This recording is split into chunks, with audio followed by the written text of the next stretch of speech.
lanjut ya. Nah, kalau tadi orang itu sangat bernafsu sekali untuk membuli. Nah, kenapa? Kok dia itu anak-anak yang dibully ini sebagai objek bulian? Padahal paham bahwa di kelas pasti anak-anak ada yang kebiasaan dibully. Betul? Ya. Kenapa kok demikian? Padahal bulian itu bukan harus anaknya itu misalnya berkebutuhan khusus. Misalnya otaknya kurang saon, kurang rock-on, atau memang dia difabel yang lain, bisu, tuli, atau mungkin di cerebral palsy. Bukan seperti itu. Ada juga seseorang anak atau siapapun remaja dari kakak juga kaya. Kenapa kira-kira kenapa kok anak ini kok berpotensi untuk dibully? Yuk siapa berdiri saya dari ini gitu ya. Igaba itu harus luar biasa. Igaba pasti ada jarannya kok. Jarannya udahnya berarti igaba mengantri terus menuju kesehatan yang akan datang. Kalau akan sebutkan namanya. Ya, assalamualaikum warahmatullahi wabarakatuh. Waalaikumsalam warahmatullahi wabarakatuh. Nama. Perkenalkan saya Musrini, saya berasal dari TK Aisyah Pusat Atfal Mendapatkan. Mohon maaf saya menggunakan masker karena sangat dingin sekali. Untuk jawaban dari saya, mengapa anak kok bisa dibully? Dari hasil pengamatan saya, satu, karena dia penakut. Kedua, dari lingkungan keluarga, anak sering diintimidasi. Kalau menurut saya intimidasi ya Bu, yang misalkan gini, ayo makan, anak kan sering dipaksa ibu. Nah akhirnya kebawa di sekolahan, dia jadi penakut, pendiam. Nah itu faktor pemicu jadi anak itu jadi dibully, karena dia kan tidak bisa membantah dia. Kalau misalkan dia dibully, dia hanya diam. Terus kalau dia dibully, dia menangis. Nah itu menurut saya. Terima kasih Bu. Bagus sekali. Dari TK mana tadi? Dari TK Aisyah Mendapatkan. Oh, saya kan juga dari sana loh. Kemudian orang-orang yang luar biasa. Yang dari Malang. Ya Malang. Tuh tadi sudah kok. Ya yang lain. Malang. Ya Malang. Ya, tunggu. Ayo coba. Reno habis ini Reno. Reno ada. Assalamualaikum warahmatullahi wabarakatuh. Saya Miftahul Jana dari KB Asia Leman Kulon.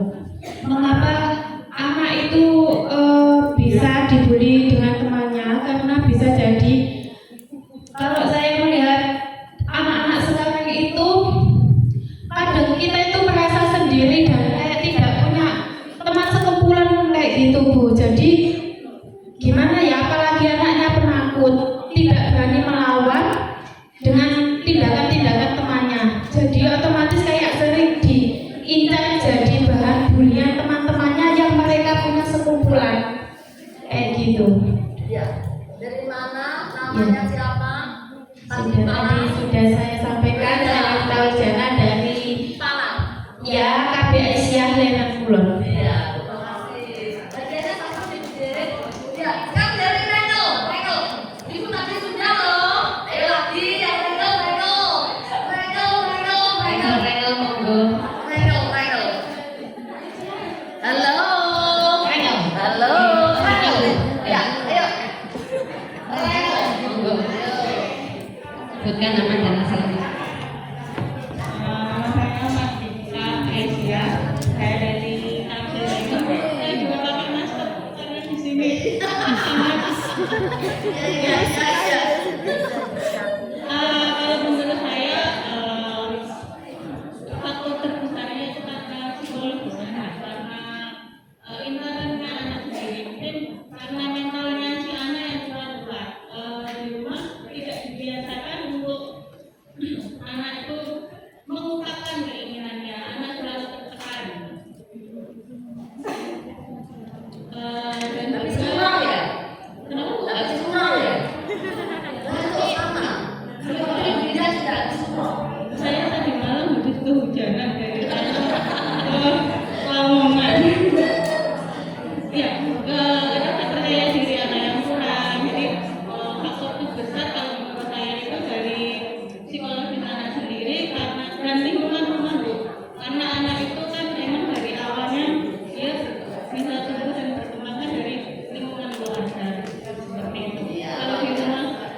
diberikan ruang untuk mengekspresikan diri, anak mungkin bisa pede.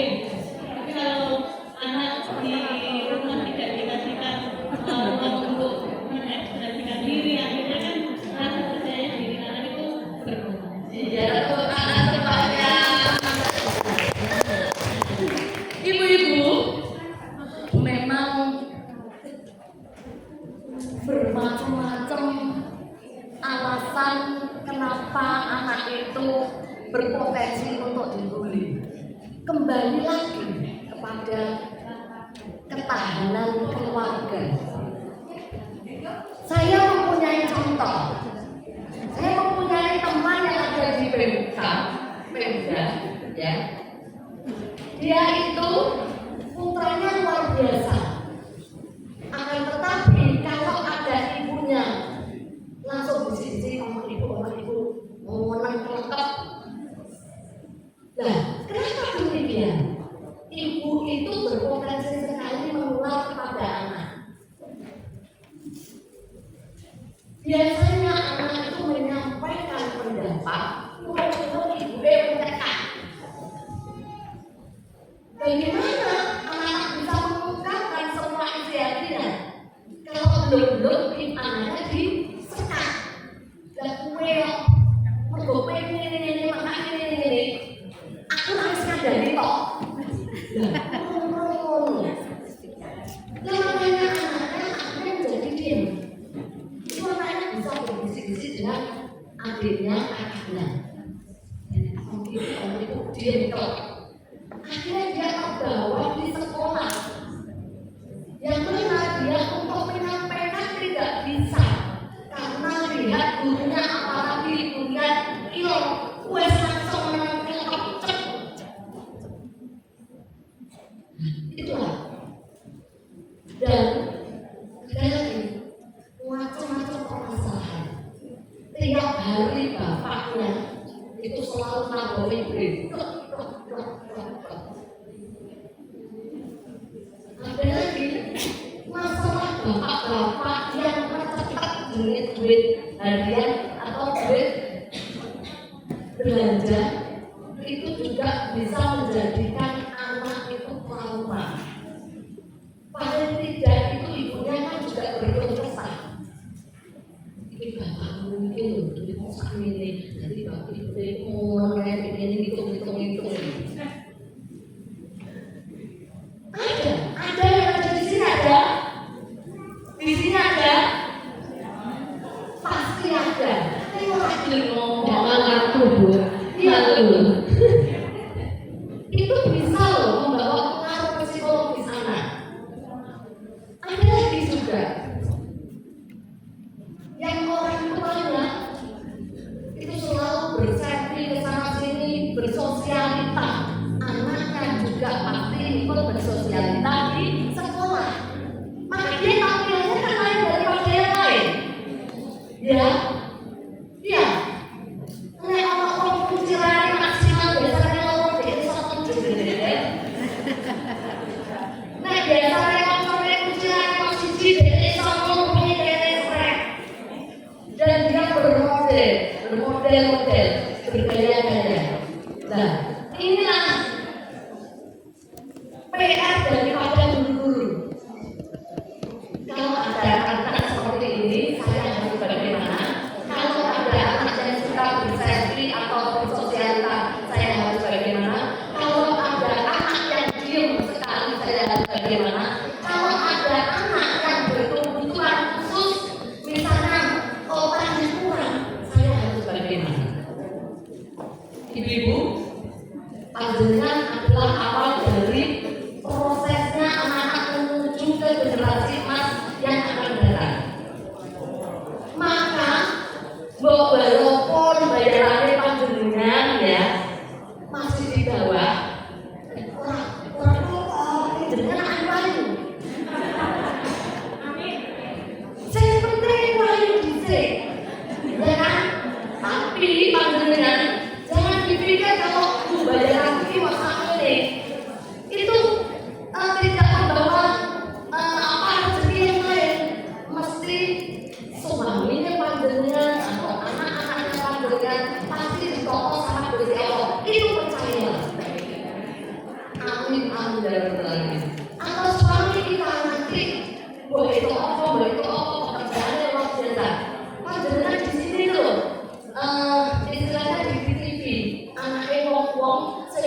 model-model tapi jenengan disuruh profesional. Yo iso nyanyi, iso ngatoki, iso ngambeni, yo kadang-kadang yo ketusi. Ini luar biasa. Nek dipadakno mbek gaji orang tok. Sak gogoane langsung kadang-kadang entek bayarane. Tapi namanya orang tua, dia udah menuntut. Lah kalau orang tuanya baik, biasanya dengan guru ini tambahan. Alhamdulillah, berarti orang baik. Dan biasanya orang-orang seperti itu namanya juga mengikuti apa yang orang tuanya kerjakan. Lah, kira-kira pertanyaan saya ya, Bu, siapa boleh saya Bu? Ya, ada saya juga.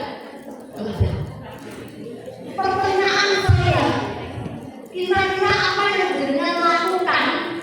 Nek gue anak putra putri kita, ono sing meneng, ono sing sosialita, ono sing kekurangan otak, ono sing preset, ono bener apa?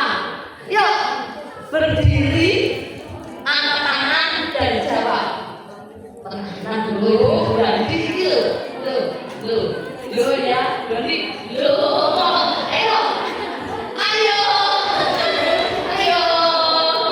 ayo, siapa? Yuk, monggo berdiri nama siapa?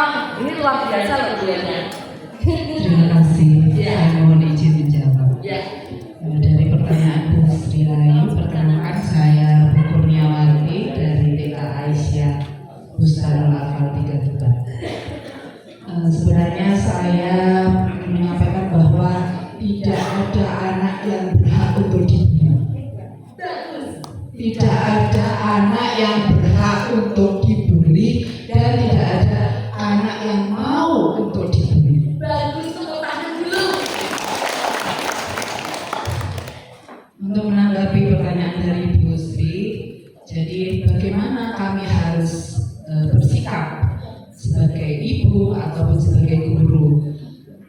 Pertama, saya sebagai guru harus berempati kepada anak-anak, merasakan apa yang dirasakan oleh anak-anak. Bagaimana saya bisa merasakan penderitaan mereka, mungkin kekurangan mereka, dan kita juga bisa merasakan apa yang dirasakan sebagai pembulinya. Nah, sehingga dari sana setelah berempati kita akan melakukan memahami emosional mereka secara emosi dan psikologis, sehingga kita bisa masuk ke dunia mereka, sehingga bisa menasihati, bahkan bisa mencegah dari pembuli itu untuk membuli, dan bisa untuk memberikan penguatan bantuan kepada anak yang sudah dibuli. Jadi empati itu sangat diperlukan sebagai guru ataupun sebagai orang tua. Terima kasih. Terima kasih. Mau pertanyaan lagi? Ada berapa Bu?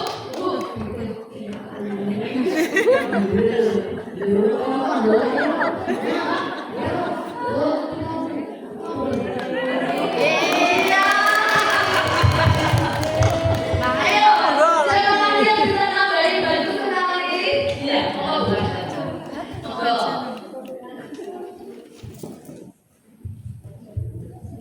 Dari sini mana? Halo. Hai. Oh, dari Bu. Gantian, yuk. Monggo Bu. Bismillahirrahmanirrahim. Assalamualaikum warahmatullahi wabarakatuh. Waalaikumsalam. Saya Halimah Sania dari TK Aisyah Tendoro. Iya. Menanggapi dengan apa yang bisa kita lakukan ketika mendapatkan anak yang diam dan sebagainya. Sebetulnya kita sudah mendapatkan itu, Bu. Maksudnya kita sudah mengalami seperti itu. Dan sejauh yang saya pelajari dari pengalaman saya dan guru-guru, yang pertama kita ketika mendapatkan anak yang sedemikian itu, pertama kita telusuri identifikasi apa latar belakang mengapa anak seperti itu. Misalkan ketika pendiam,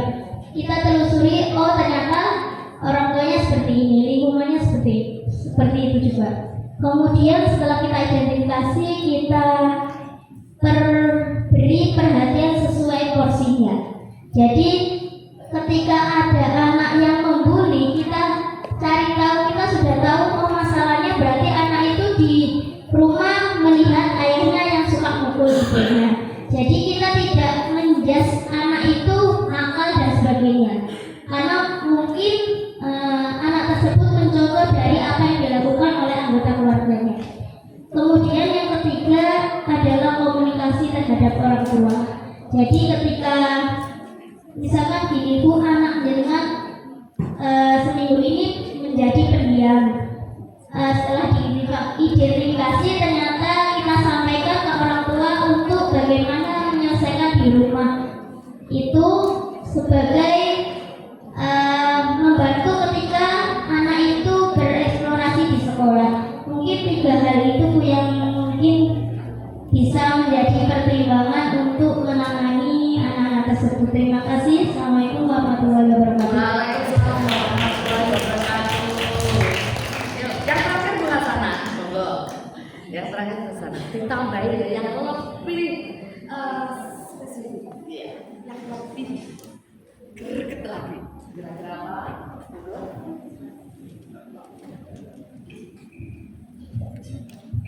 Terima kasih. Saya Nur Faiza dari TK Aisyah 2 Tuban akan menjawab pertanyaan dari Bu Sri, yaitu saya sebagai ibu bagaimana untuk menangani anak yang pendiam, aktif dan suka dibully tadi ya. Saya memiliki 2 anak ibu, dua-duanya aktif, itu pun perempuan. Yang pertama usianya SMP, yang kedua usia 4 tahun. Saya belajar dari anak saya pertama, Masya Allah, cewek tapi super aktifnya banget Bu. Dari mulai bayi sudah kelihatan sampai sekarang pun masih aktif. Dan saya mulai dari kecil itu saya mendekati anak saya yang aktif itu, saya biarin ya beraktivitas yang penting tidak berbahaya. Dia mau mencoba apapun, terus lama-lama kalau nggak bagus itu saya diganti. Tidak boleh deh seperti ini, nanti bahaya. Nah, intinya saya pendekatan ke anak yang aktif itu, terus apa ya? Intinya saya mendekati anak ini harus dirubah, yang aktifnya terlalu kurang bagus ya, yang ke hal-hal positif dijadikan ke positif, yang seperti itu. Yang anak dua ini awalnya kelihatan nggak begitu aktif seperti kakaknya Bu, karena melihat yang dicontoh kakaknya dari berbicara sudah nadanya agak tinggi, akhirnya dia mengikuti. Akhirnya intinya mau menangani anak-anak yang pendiam, aktif dan sering dibully, kita pendekatan anak-anak ini seperti harus kita tanamkan ketahanan tadi Bu, supaya dia bisa menghadapi dunia yang di luar itu, sudah bisa siap dari sedini mungkin, supaya tidak terlalu dibully terus. Terima kasih. Ibu-ibu, apa yang didapatkan semua daripada teman-teman guru itu semua? Ibu-ibu ya, teman-teman ini sudah menyampaikan kepada ibu mana positif ya. Sebagai seorang guru, sebagai seorang pendidik, panjenengan harus benar-benar mengetahui sisi-sisi daripada anak didik kita. Yang terdapat tadi mulai dari pendiam, aktif dan lain sebagainya. Dekati, lihatlah apa yang menjadi dia lebih bertahan lama dalam melakukan pekerjaannya, dalam melakukan kegiatannya. Di situ pasti akan terlihat, oh nek anak ini ditutup-tutup, berarti anak ini hobinya kan tutup-tutup. Kalau ada anak hobinya menyanyi. Kalau ada lagi anak yang lari-lari, berarti dia hobinya olahraga. Antara orang tua yang ada di rumah dengan guru yang ada di sekolah itu harus match, harus saling komunikasi. Dan disitulah peran guru adalah mencarikan sesuatu supaya anak ini bisa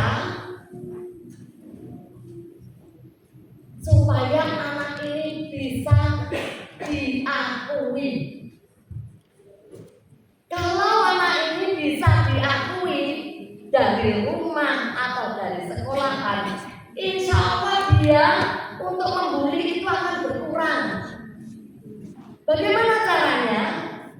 Mulai sedini mungkin panjenengan harus melihat itu dan mencoba selalu mencari di internet yang sifatnya festival atau lomba-lomba yang ringan, yang mana ini adalah konsep yang luar biasa. Ajaklah anak-anak mengikuti kegiatan yang sifatnya festival. Kalau lomba itu biasanya mendapatkan kejuaraan. Kalau festival semua menjadi juara. Dari situlah anak terdapat pengakuan dari orang tua, sekolah maupun masyarakat. Bangga dia, bangga. Aku pernah menjadi juara ini. Aku pernah menjadi juara ini. Itu memicu emosinya yang tadinya biasa-biasa saja, akhirnya menjadi luar biasa. Loh, kalau yang menang bagaimana, Bu? Ajari dia bagaimana cara tulis, menulis atau menghitung atau apa saja. Terserah dia intinya kemana. Pasti panjenengan sudah mengetahui semuanya itu. Dan kami mendukung sekali semua organisasi kewanitaan, organisasi apa saja. Tolonglah membuat kegiatan itu sifatnya yang festival. Jadi ini bentuk pengakuan terhadap semua anak-anak di Kabupaten Subang menjadi anak-anak yang luar biasa.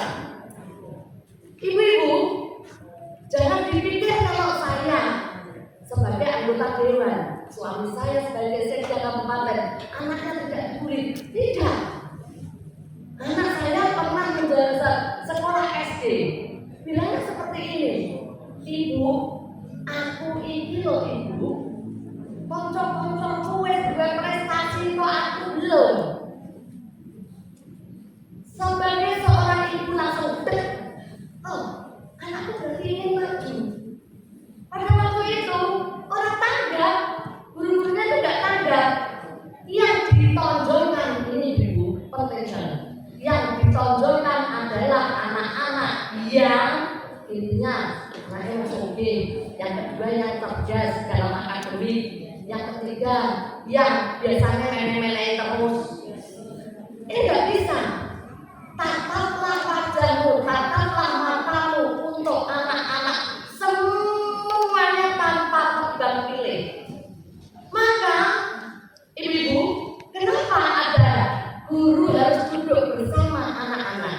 Karena harus melihat 1, 2, 3, 4, 5, mengumpulkan semua anak-anak menjadi satu dan tidak ada yang dengan pilih kasih. Ibu, pada waktu anak saya bilang seperti itu, saya sekolahkan lagi ke yang lain. Dari situ, ustaz itu langsung peka. Sebelumnya, pada waktu itu COVID, anak saya interviewnya di mana? Di video call. Ini, oh anak ini ditanyai, ini. Oh ternyata anak ini bisa bicara. Di situ dicarikan tempat festival atau lomba, pada waktu itu masih lomba, yang anak ini nantinya bisa emosinya bisa mendukung untuk lebih bersemangat lagi.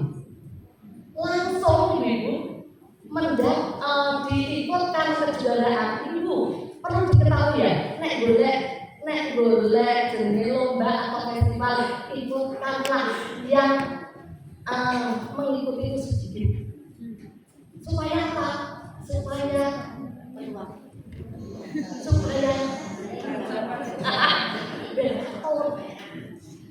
ya kan, selain satu bisa meninggikan nama, bisa memunculkan nama sekolah kita, yang kedua anak-anak kita mendapatkan juara.